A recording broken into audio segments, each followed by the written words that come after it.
الحمد لمن قدر خيرا وخبالا،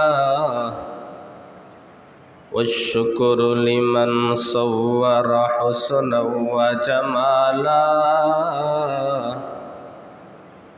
والشكر لمن صور حسنا وجمالا. فرد صمد عن صفة الخلق بريء، رب عزلي خلق الخلق كمالا، رب أزلي خلق الخلق كمالا. لا شبه ولا مثل ولا كفو لمولاه، لا والد لا ولد ولا عم وخالا، لا والد ولا ولد ولا عم وخالا، لا ضد ولا ند ولا حد لمولاه، لا ضد ولا ند ولا حد لمولاه. الآن كما كان ولم يلق زوالا، الآن كما كان ولم يلق زوالا. ونشهد أن سيدنا وسندنا وحبيبنا وطبيبنا وطبيب قلوبنا ومولانا محمدا عبده ورسوله، الذي أرسل إلى الناس كافة بشيرا ونذيرا وداعيا إلى الله بإذنه وسراجا منيرا. أما بعد، فقد قال الله تعالى في كلامه المجيد: أعوذ بالله من الشيطان الرجيم. بسم الله الرحمن الرحيم. وما أرسلناك إلا رحمة للعالمين.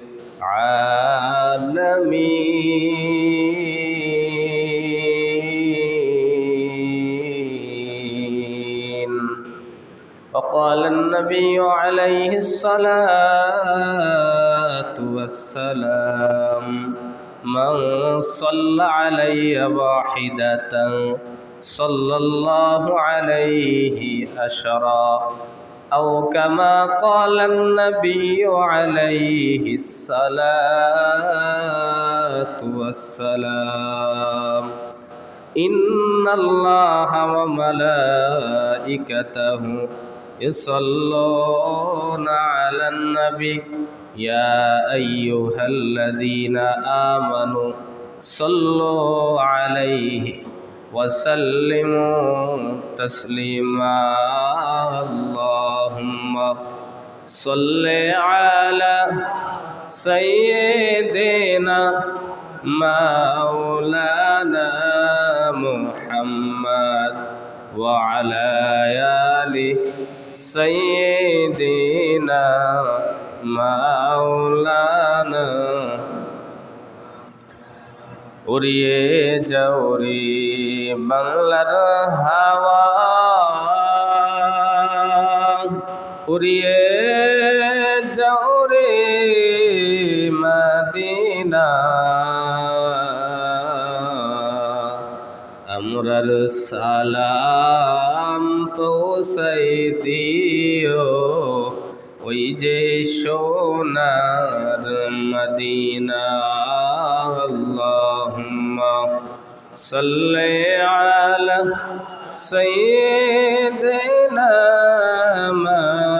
مولانا محمد وعلى آل سيدنا مولانا বা জগত পাগল কাবার জান্নাত কাবা পাগল মাবুদের জগত পাগল কাবার জান্নাত কাবা পাগল মাবুদের মাবুদ পাগল নবীর জন্য নবী পাগল উম্মতের আল্লাহুম্মা সাল্লি আলা সাইয়্যিদিনা মাওলানা মুহাম্মদ ওয়া আলা আলি সাইয়্যিদিনা মাওলানা লা ইলাহা ইল্লাল্লাহ লা ইলাহা ইল্লাল্লাহ লা ইলাহা ইল্লাল্লাহ লা ইলাহা ইল্লাল্লাহ লা ইলাহা ইল্লাল্লাহ লা ইলাহা ইল্লাল্লাহ লা ইলাহা ইল্লাল্লাহ লা ইলাহা ইল্লাল্লাহ লা ইলাহা ইল্লাল্লাহ লা ইলাহা ইল্লাল্লাহ লা ইলাহা ইল্লাল্লাহ লা ইলাহা ইল্লাল্লাহ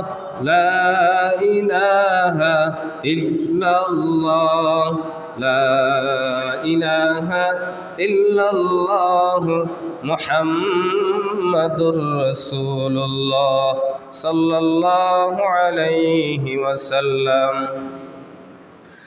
मैं दूर मजबूर आई सैयद आलम मैं दूर मजबूर आई सैयद आलम दीदार दिखाते नहीं आवाज सुना दो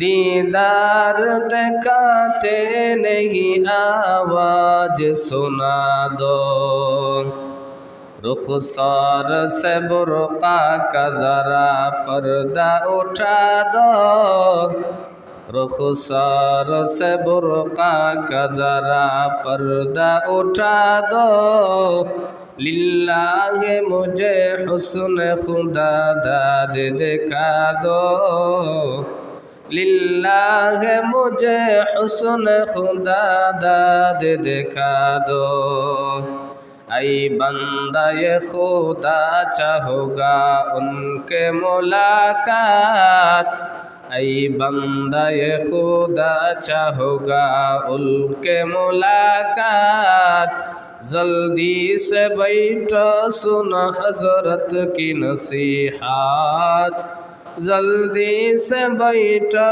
सुन हजरत की नसीहत।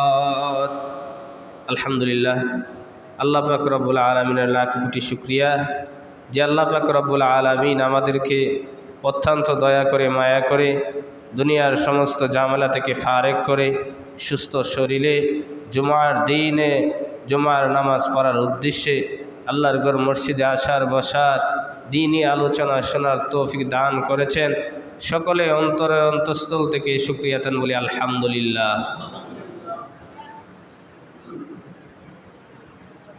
আমরা এমন একজন নবীর উম্মত যে নবীর আদর্শের মাধ্যমে আল্লাহ তাআলা আইয়ামে জাহিলিয়াতকে সোনার যুগে রূপান্তরিত করে দিয়েছে। যেই যুগটা ছিল একেবারে বর্বরতার যুগ, যেই যুগটা ছিল সর্বনিকৃষ্ট একটা যুগ, ওই যুগটাকে আল্লাহ তাআলা রহমাতুল্লিল আলামিনের মাধ্যমে, রহমাতুল্লিল আলামিনের আদর্শের দ্বারা ওই যুগটাকে আল্লাহ তাআলা সর্বশ্রেষ্ঠ যুগ বানাইয়ে দিচ্ছে।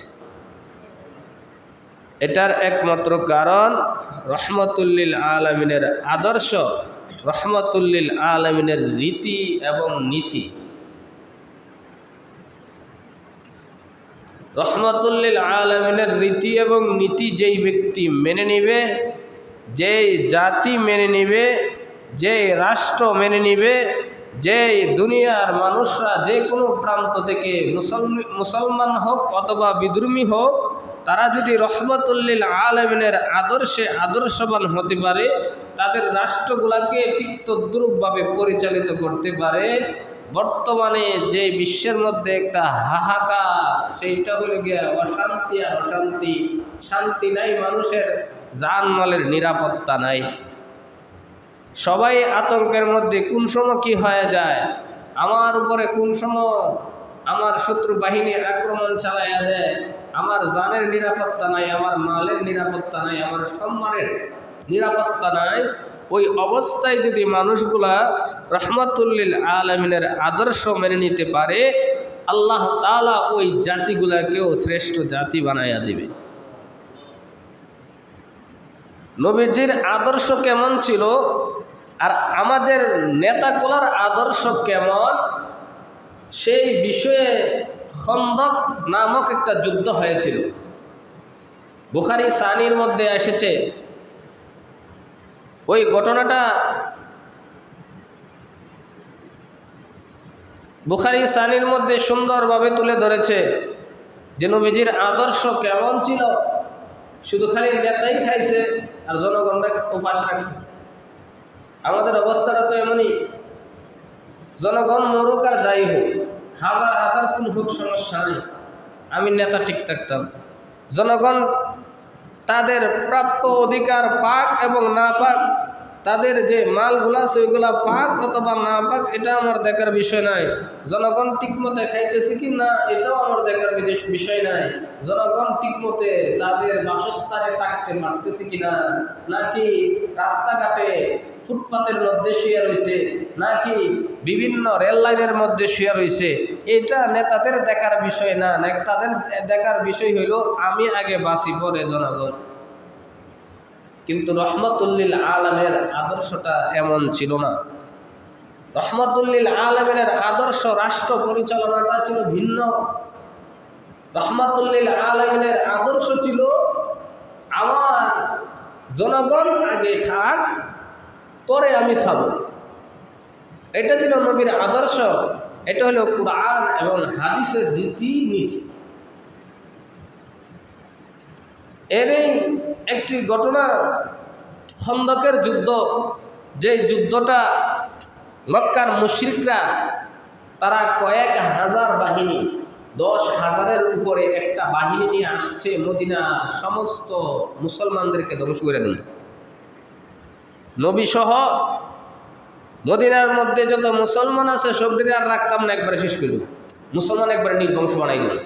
এটা ছিল কাফেরদের উদ্দেশ্য। বহু জাতি মিলিত একটা আক্রমণ। রহমাতুল্লিল আলামিনের কাছে ওই সংবাদ আসার পরে রহমাতুল্লিল আলামিন চিন্তিত, কি করা যায়। সাহাবায়ে কেরামদেরকে নিয়ে একটা পরামর্শের মধ্যে বসছে। এ সাহাবীরা, কি করা যায়? আমরা কি মদিনার বাহিরে গিয়ে আক্রমণ করব, নাকি মদিনায় তাইকে আক্রমণ, তারা তো আক্রমণ করবে, আক্রমণটার প্রতিহত করব, নাকি অন্য কোনো ব্যবস্থা আছে? ওই সময় সালমান ফারসি রাদিয়াল্লাহু তাআলা আনহু, আমাদের নবী মুহাম্মদ সাল্লাল্লাহু আলাইহি ওয়াসাল্লামের উম্মতের মধ্যে সবচেয়ে বেশি হায়াত পেয়েছে সালমান ফারসি রাদিয়াল্লাহু তাআলা। এর চেয়ে বেশি হায়াত কেউ পাইছে না। উনি পাইছেন 350 বছর। 350 বছর উনি বাচ্চা আছে সালমান ফারসি রাদিয়াল্লাহু তাআলা। বুড়া মানুষের বুদ্ধি একটু বেশি থাকে। আমার যদিও ইলমি একটু হাসিল করছি, কিন্তু আমার থেকে যে মুরব্বী, হ্যাঁ অন্য বিষয়ে তার জ্ঞান বেশি থাকবে। সেই জন্য রহমতুল্লিল আলামিন একটু পরামর্শ চাইতেছে যে সাহাবীরা কি করা যায় এই অবস্থার মধ্যে। তখন সালমান ফারসি রাদিয়াল্লাহু তাআলা আনহু একবারে বয়স্ক সাহাবী বলতেছে, ইয়া রাসূলুল্লাহ, আমার বাড়ি পারস্য। আপনারা কুমিল্লার মানুষ মারপিটের সিস্টেম বেশি জানেন না, কারণ মারামারি বেশি করেন না। বাউন্ডারির মানুষ একটু মারামারি বেশি করে, সিস্টেমটা একটু বেশি জানে। যে যেটা বেশি করে এটা কি সিস্টেমটা একটু বেশি জানে। সালমান ফারসি রাদিয়াল্লাহু তাআলা বলতেছেন, ইয়া রাসূলুল্লাহ, মাইরের একটা সিস্টেম আছে। কি সিস্টেম? আমরা যে পারস্যের মধ্যে আমরা যুদ্ধের কিছু সিস্টেম আছে। কি সিস্টেম? যে সময় তাদের দলগুলা বেশি হয়ে যায় তখন আমরা সামনে একটা খাল করে নিতাম। খাল তো বুঝেননি? আর আগের মানুষের শক্তি এখন আমার মাথায় না। আগে খালি শুনতাম শুধু থাকতে যে আমাদের একটা পুকুর আছে, এক রাত্রিতে এরা বান্ধা লাইছে। আগের মানুষের শক্তিটা কেমন ছিল? 10 কিলোমিটার 10 হাত প্রস্থ প্রায় এই খাল করে লাইছে সাহাবায়ে কেরাম। বুখারীর সঙ্গে দেখলাম মাথায় হ্যাং মেরে দেন, কেমনে কি করলো এরা। এরপরে আরবের খাল করা যে সেই ব্যাপার না, আপনার বাংলাদেশের মাটি না, এটা এক সাইডে খাটবে না, আবার আরেক সাইডে ভাঙ্গিয়া ফুরিয়া যেতেছে গা। বালু তো ওইগুলো এক সাইডে খাটবে না, আরেক সাইডে চলে আয়, আবার পাথর, ভিন্ন সমস্যা। তখন সালমান ফারসি রাদিয়াল্লাহু তাআলা বলতেছেন, ইয়া রাসূলুল্লাহ, ইয়া হাবিবাল্লাহ, ও আল্লাহর হাবিব, একটা কাম করেন, মদিনার সামনে চতুর্দিক দিয়ে একটা খাল করেন। লাভ হবে কি? খাল করলে ওই পার থেকে তারা এই পারে আসতে হবে। আমাদের উপর আক্রমণ করতে গেলে কমপক্ষে খালটা ফাড়ি দিয়ে আইতে হবে। আর খাল ফাড়ি দিয়ে আইতে গেলে খালের ভিতরে ঢুকতে হবে। আর খালের ভিতরে যে সময় ঢুকবে আমরা উপর থেকে আক্রমণ করে একবারে খালের মধ্যে দাফন করলাম। ও ঠিক আছে, সালমান ফারসির ঘটনা এই বুদ্ধিটাই ঠিক আছে। এই সাহাবায়ে কেরাম সবাইকে আসসালাম। আমাদের নেতারা তো খালি চেয়ারের মধ্যে থেকে থেকে অর্ডার, এটা করো, এটা করো, এটা করো, এটা করো, জীবনে শরীরে দুলা লাগবার সুযোগ নাই। অথচ রহমাতুল্লিল আলামিন, দুজাহানের বাদশাহ, যার কোনো তুলনা হয় না, যার কোনো উপমা হয় না, ওই রহমাতুল্লিল আলামিন সাহাবীদেরকে বলতেছে সবাই 10 হাত 10 হাত 10 হাত 10 হাত করে করত পুরো। এর মধ্যে নবীজিও 10 হাত দিছে, রহমাতুল্লিল আলামিন নিজেও 10 হাত দিছে। নিজের হাত দ্বারা ওই মাটিগুলা কুদাল দ্বারা তুলছে। সাহাবায়ে কেরাম বলেন, আমি দেখতে পাইতেছি রহমাতুল্লিল আলামিনের এই সোনালী চেহারাটা, রহমাতুল্লিল আলামিনের নুরানি চেহারাটা, নুরানি শরীরটা দুলায় দুলিত হয়ে গেছে। দুলার কারণে রহমাতুল্লিল আলামিনের ওই শরীর মুবারক দেখা যাইতেছে না।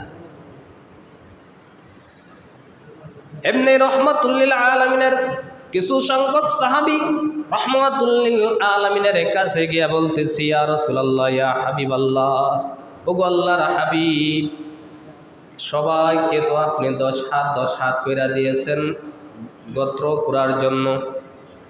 সালমান ফারসি রাদিয়াল্লাহু তাআলা আনহু ডাকতা বলেন, ইয়া রাসূলুল্লাহ, ইয়া হাবিবাল্লাহ, ওগো আল্লাহর হাবিব, আমার এই কানের মধ্যে একটা তেলাক্ত একটা পাথর, যেই পাথরটাকে আমি ভাঙতে পারতেছি না, ওই পাথরটাকে উপরে তুলতে পারতেছি না, যদি আপনি কোনো একটা ব্যবস্থা করতেন।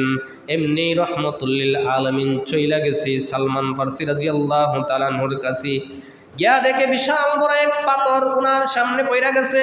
রহমাতুল্লিল আলামিন বলেন, সালমান রে, তাড়াতাড়ি তোর কুদালটা আমার হাতে দে। রহমাতুল্লিল আলামিন কুদালটা হাতের মধ্যে নিয়া আল্লাহু আকবারের ধ্বনির মাধ্যমে ওই পাথরের মধ্যে এমন জোরে আঘাত করে, যার কারণে পাথর থেকে কিছু অগ্নিশিখা বাইর হয়ে যায়। রহমাতুল্লিল আলামিনের চোখের সামনে জিবরাইল আমিন আলাইহিস সালাতু ওয়াস সালাম, পারস্য রোম, তৎকালীন যুগের সুপার পাওয়ার, বর্তমানের আমেরিকা, ওই তৎকালীন যুগের সুপার পাওয়ার পারস্য এবং রোম, বড় বড় রাষ্ট্রগুলা ওই আগুনের মধ্যে রহমাতুল্লিল আলামিন দেখতে পাইতেছে। বড় বড় প্রাসাদগুলা রহমাতুল্লিল আলামিনের সামনে চলে আইছে। রহমাতুল্লিল আলামিন ডাকদা বলতেছে, এ সাহাবীরা, খুশির সংবাদ গ্রহণ করো। ইয়া রাসূলুল্লাহ, এখানে খুশির আবার কি আছে? এমনি কষ্টে জীবন যাইতেছি, খুশির আবার কি আছে? রহমাতুল লিল আলামিন ডাকতে বলেন, সাহাবীরা রে, জিবরাইল ওই মুহূর্তে আমার কাছে এসেছে, বলছে যে পারস্য এবং রোম, বড় বড় যে আমাদের সবচেয়ে শক্তিশালী যে রাষ্ট্রগুলা বর্তমান যুগে আমেরিকা এবং রাশিয়া, এমন বড় বড় রাষ্ট্রগুলা মুসলমানদের আয়ত্তে চলে আসবে। আমরা ওই রাষ্ট্রগুলা শাসন করব, ওই রাষ্ট্রগুলা আমরা বিজয় করব। সাহাবায়ে কেরামদেরকে ওই সংবাদ দিতেছে। রহমাতুল লিল আলামিন মুস্কি মুস্কি হাসতেছে। কিছু কিছু সাহাবী চলে আইছে, রহমাতুল লিল আলামিনের কাছে আইসা বলতেছে, ইয়া রাসূলুল্লাহ, ইয়া হাবিবাল্লাহ, ও আল্লাহর হাবিব, একদিন নয়, 2 দিন নয়, 3 দিন নয়, কয়েকদিন হয়ে গেছে গো আল্লাহর হাবিব, কোনো খাবার তো দূরের কথা, কোনো পানি পর্যন্ত পান করতে পারি নাই, কোনো পানিও আমরা আমাদের মুখের মধ্যে দিতে পারি নাই, পানিও পর্যন্ত নাই। ইয়া রাসূলুল্লাহ, ইয়া হাবিবাল্লাহ, ক্ষুধার তাড়নায়, খিদার কারণে সোজা হয়ে দাঁড়াইতে পারতেছি না।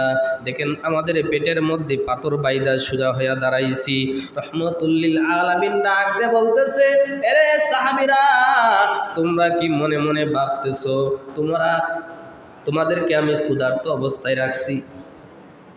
তোমরা কি মনে মনে ভাবতেছো তোমাদেরকে আমি খানা পিনা দিতেছি না আর আমি নবী নিজে খাইতেছি? না না, বিষয়টা এমন না রে সাহাবী, বরঞ্চ তোমরা তোমাদের পেটের মধ্যে পেটের খিদার কারণে একটা পাথর বাঁধছো, আর আমি রহমাতুল লিল আলামিনের পেট মুবারকের মধ্যে তাকাইয়া দেখো 2টা পাথর বাইদা রাখছি।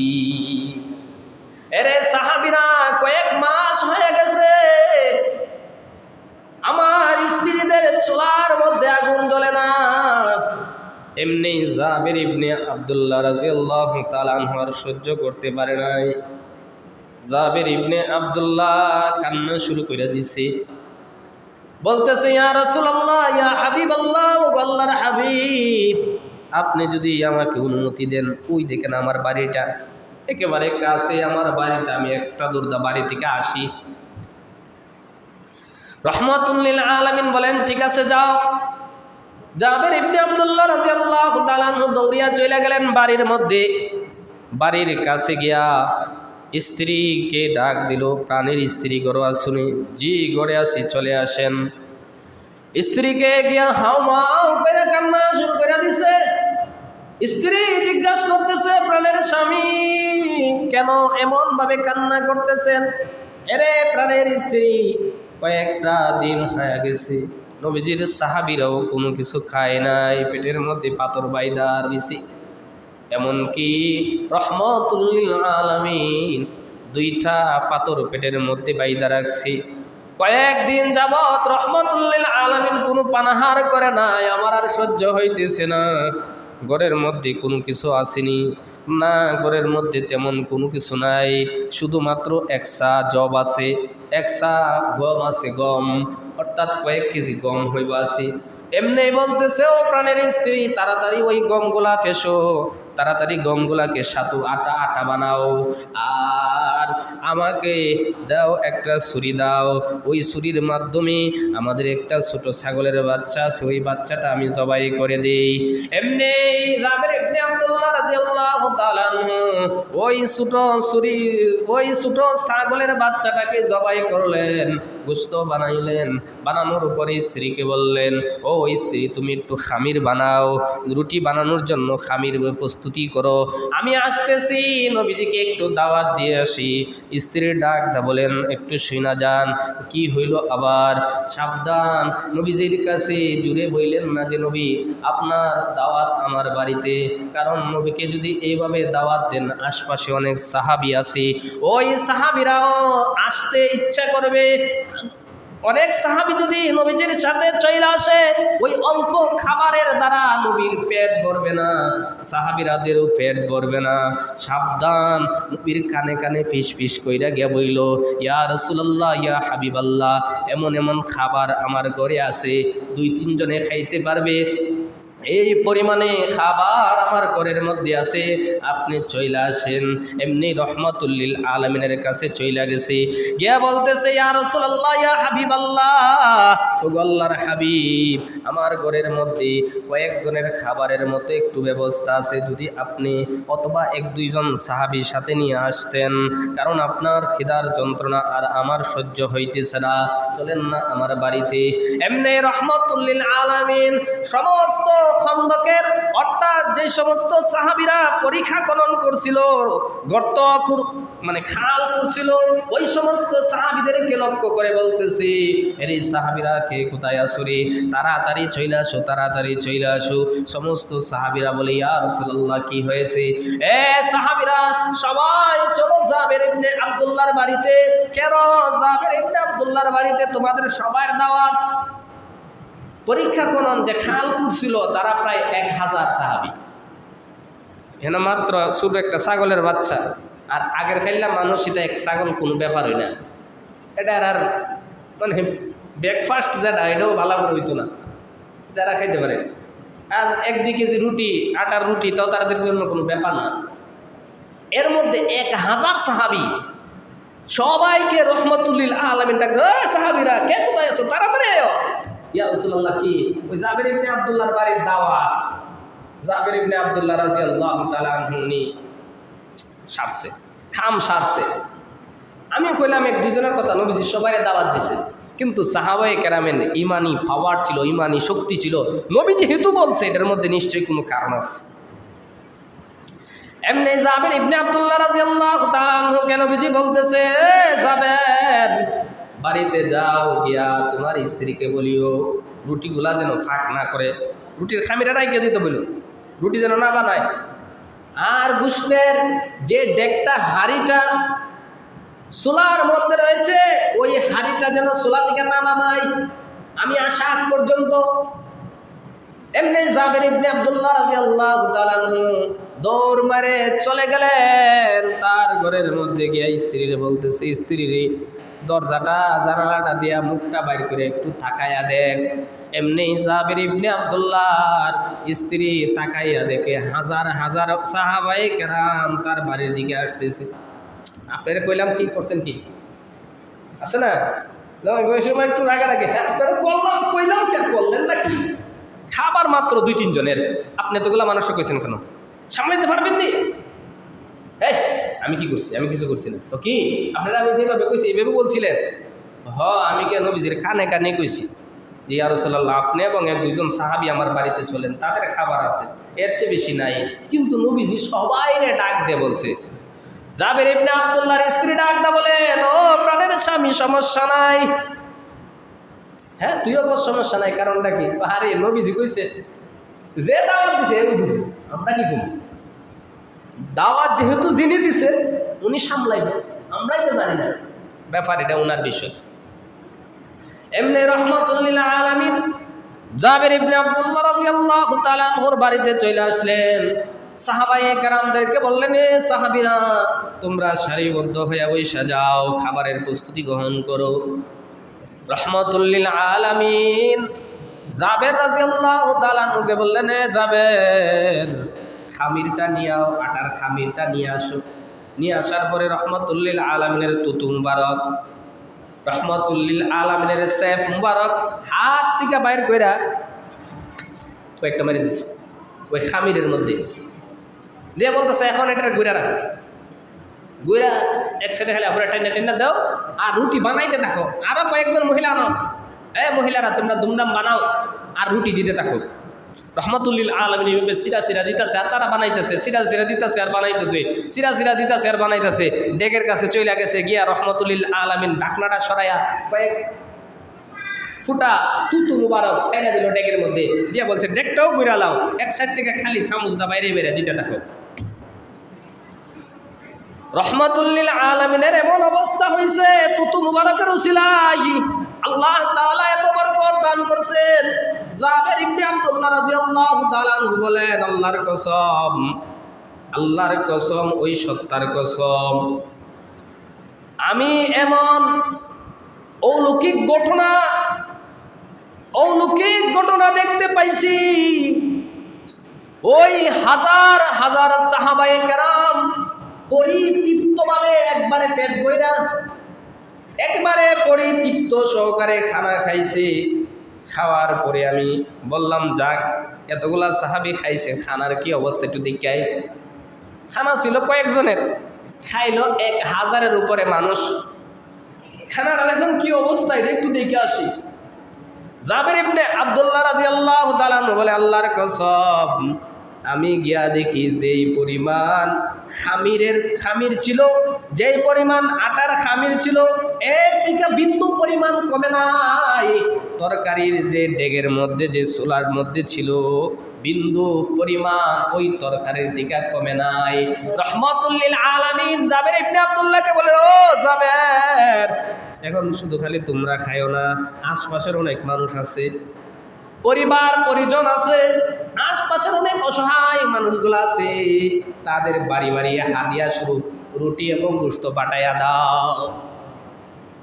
সদবুজুদশ রহমাতাল লিল আলামিন মসজিদে উশুদ হামারু ये জমিন।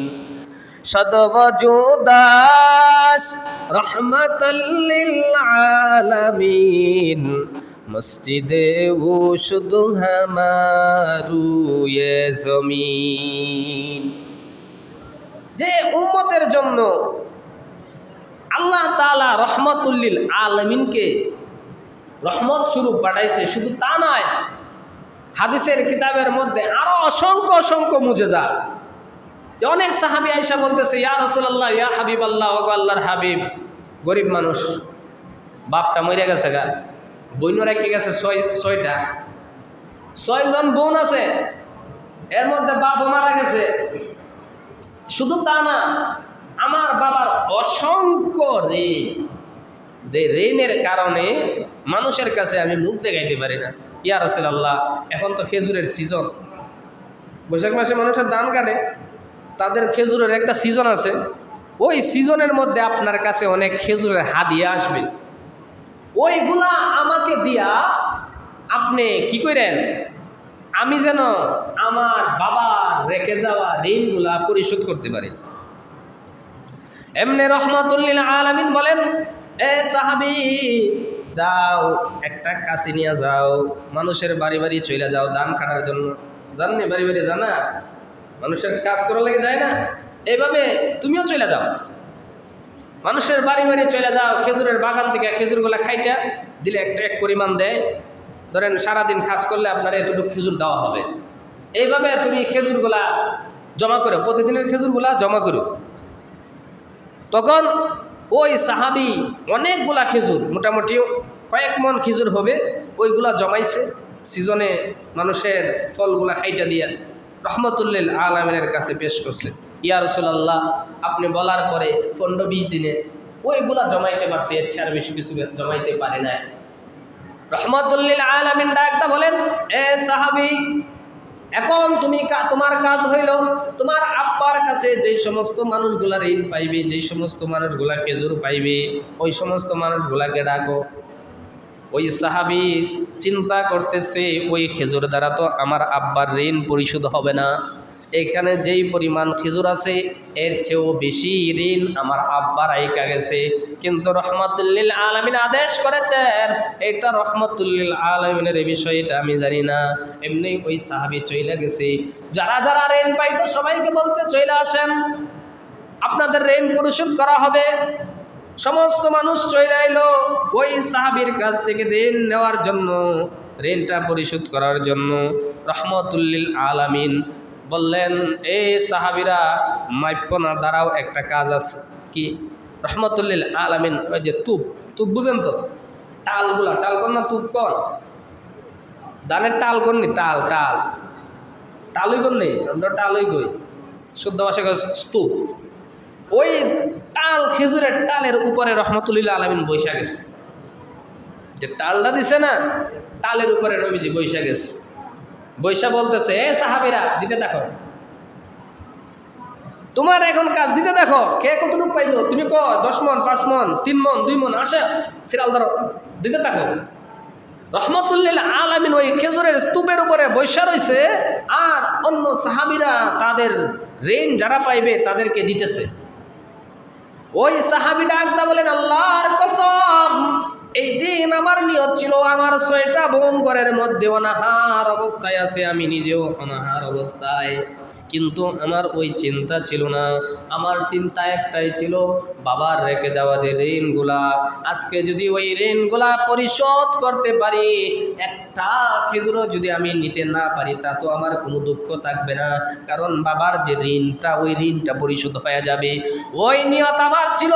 কিন্তু আল্লাহর কসম, আমি আল্লাহর কসমকে বলতেছি, রহমতুল্লিল আলামিন এতগুলা খেজুর মানুষদেরকে দিলেন, এতগুলা ঋণ পরিশোধ করলেন, ওই তুপের দিকা, ওই টালের দিকা বিন্দু পরিমাণ একটা খেজুরও কমে না। এটা নবীজির বরকত। অনেক এটা ইতিহাসগুলা কি বলবো আপনাদেরকে, অন্যান্য নবীদেরকে একটা সীমাবদ্ধ, কাউকে 10টা, 5টা, 3টা, 2টা, 1টা এমন মুজেজা দিছে, কিন্তু আমাদের নবী রহমতুল্লিল আলামিনকে অসংখ্য মুজেজা। নবীজি থাকাইছে, এটাও মুজেজা। নবীজি হাসি দিছে, এটাও মুজেজা। চাঁদের দিকে আঙ্গুল ইশারা করছে, এটাও মুজেজা। নবীজি তুতু মোহরক নিক্ষেপ করছে, এটাও মুজেজা। নবীজি হাঁটছে, ওইটাও মুজেজা। নবীজি ঘুমাইছে, এটাও মুজেজা। নবীজি পেশাব পায়খানা করছে, এটাও মুজেজা। এটা আশ্চর্যজনক বিষয় হয়ে যাইত। রহমতুল্লিল আলামিনের প্রত্যেকটা বিষয়ই মুজেজা। একবার রহমতুল্লিল আলামিন ইমাম হাসান হুসাইন রাদিয়াল্লাহু তাআলা আনহুমা, কলিজার টুকরা 2টা নাতি, মেয়ের ঘরের ফাতেমা রাদিয়াল্লাহু তাআলা আনহার মেয়ে, এই ছেলে 2টা, কলিজার টুকরা ছেলে 2টা, ইমাম হাসান হুসাইন রাদিয়াল্লাহু তাআলা আনহুমা, নবীজির আবার কলিজার টুকরা নাতি, এগুলারে সবচেয়ে বেশি মহব্বত করত। ঘরে গেছে, দেখে তারা কাঁদতেছে। কিরে ফাতেমা, কে লেখা কাঁদতেছে? এমনি ফাতেমা রাদিয়াল্লাহু কান্না শুরু করে দিছে। কিরে তুই কান্দছিস কেন? বাবা আমরা খাই নাই, সমস্যা নাই, পেটের খিদা আছে, সমস্যা নাই, আপনার নাতিগুলার চেহারার দিকে তাকাইলে আর কলিজার আর সহ্য হয় না, কিন্তু তাদের মুখের মধ্যে এক পেয়ালা পানি দেব এমন শক্তিটা আমাদের নাই। এমনি বলতেছে, নাতি আয়, চলে আয়, ধর আমার জিব্বাটা চুষা চুষা খায়, একটু সময় তাও আমি আসতেছি। চলে গেছে এক ইহুদির বাড়িতে, বলতেছে যে আমি কোন একটা কাজ করতে চাই, এর বিনিময়ে আমারে কি দিবেন? আমার কূপের দিকে পানি তুলে দেন, তোমারে 5 কেজি অথবা 2 কেজি 1 কেজি খেজুর দিব। ঠিক আছে, রহমতুল্লিল আলামিন ওইটা রাজি হয়ে গেছে। রহমতুল্লিল আলামিন বলতেছেন, দেন আপনার বালতি দেন, আমি পানি তুলে দেই। পানি তুলবে ধরেন 80 বালতি অথবা 100 বালতি পানি, 79 বালতি পানি তুলে নিছে, আরেকটা বালতি পানি তোলার বাকি রয়েছে, রশিটা ছিঁড়া গেছে। রশি ছিঁড়া, একে তো কূপ ছিল, বিশাল বড় কূপ থাকতো, ওই কূপের মধ্যে পড়ে গেছে। এমনি ইহুদি চলে আসে, কিরে মোহাম্মদ, বালতি কই? ছিঁড়া গেছে গা, ছিঁড়া গেছে গা, তুই আমার বালতি আর ছিঁড়া লাইছস, আবার চাষ খেজুর চাইতেছ? ঠিক আছে, যতটুকু তুলছি ওই পরিমাণ আমারে উজরত দিয়ে দেন। 79 বালতি তুলছি, 79 বালতির উজরত যে প্রতিদান, ওইটা আমার দিয়ে দেন। হ্যাঁ, আমার বালতি ছিঁড়া কুয়ার মধ্যে ফালাই দিচ্ছে, আবার তোর উজরত দিতাম বইলেই রহমতুল্লিল আলামিনের গার মুবারকের মধ্যে জুড়ে চর মাইরা দিস। রহমতুল্লিল আলামিন থাকায়া কিছু বলে নাই, রহমত তো গজব না, রহমত। নবীজি থাকাইছে আর কিছু বলে নাই, এমনি হাতটা নিচে বাড়াই দিছে, বালতি অটোমেটিক রহমতুল্লিল আলামিনের হাতে চলে আসছে। বালতি দিয়া চলে গেছে নাতিদের কাছে, খেজুর দিছে। এমনি ইমাম হাসান হুসাইন রাদিয়াল্লাহু তাআলা আনহুমা যেমন নাতিগুলার সাথে খুশি করত, নাতিরাও তো নানার সাথে এমন খুশি করত। আইসে গাড়ের মধ্যে চুপু দেওয়ার লাগা থেকে গাড় মোবারক লাল হয়ে রয়েছে। হাসান হুসাইন রাদিয়াল্লাহু তাআলা কান্না শুরু করে দিছে, নানা, ও নানা, আপনার এই পুত পবিত্র এত সুন্দর শরীরটার মধ্যে কে আঘাত করলো? কার এত কলিজা? হ্যাঁ, কিভাবে আপনার শরীরে আঘাত করলো? বইলা কান্না শুরু করে দিছে, না আমরা খাবো না, আপনার খেজুর খাবো না, আগে বিচার করতে হবে। এমনি ওই ইহুদি তার হাতটা খাইটা রহমতুল্লিল আলামিনের কাছে তুলে দিছে। ইয়া রাসূলুল্লাহ, আমি আপনাকে আঘাত করছি, আমার কলিজা সহ্য হইতেছে না, আর ওই বিচার শুরু, ওই বিচারের কারণে আমি আমার নিজের হাতে নিজের হাত কাইটা দিছি, আর আপনার হাতে আপনার কাছে আমি পেশ করে দিলাম। এটা হলো আমার বিচার, আপনি আমারে তারপরে মাফ করে দেন। রহমতুল্লিল আলামিন বলেন, এরে আল্লাহর গোলাম, আমি তো গজব স্বরূপ দুনিয়ার মধ্যে আসি নাই, আমি রহমত স্বরূপ আসছি, চলে আয়, দে তোর হাতটা দিছে, এইভাবে রাগাইছে, লাগাই রহমতুল্লিল আলামিন তুতু মুবারক দিয়ে এইভাবে দিছে, হাত আগের মতো হয়ে গেছে। এটা নবীজির মুজেজা। কেমন নবী, যার প্রশংসা আমার মতো হাজার হাজার মৌলবী, লক্ষ কোটি মৌলবীর যদি এক কইরা হয়, এক কইরা যদি বলে যে নবীজির প্রশংসা খালি বলতে থাকে, তারপরও কি হবে না, সম্ভব হবে না। এই জন্য কবি বলেন, লা ইউমকিনুস সানা, লা ইউমকিনুস সানাউ কামা কানা হাক্কাহু বাদা আজ খুদা বুজুর্গি তুই কিসসা মুখতাসার। তুমি তো এমন নবী যার কোনো উপমা হয় না, যার কোনো তুলনা হয় না, যার কোনো প্রশংসা শেষ করার মতো অযোগ্য ব্যক্তি কোনোদিন শেষ করতে পারবে না। আপনার প্রশংসা একটাই, আল্লাহর পরে আপনি। নবীর প্রশংসা কি? আল্লাহর পরের স্থানে খা নবীর, সমস্ত জগতের ঊর্ধ্বে আল্লাহর পরে। এই জন্য নবীর উম্মত হইছি, এটা কপাল।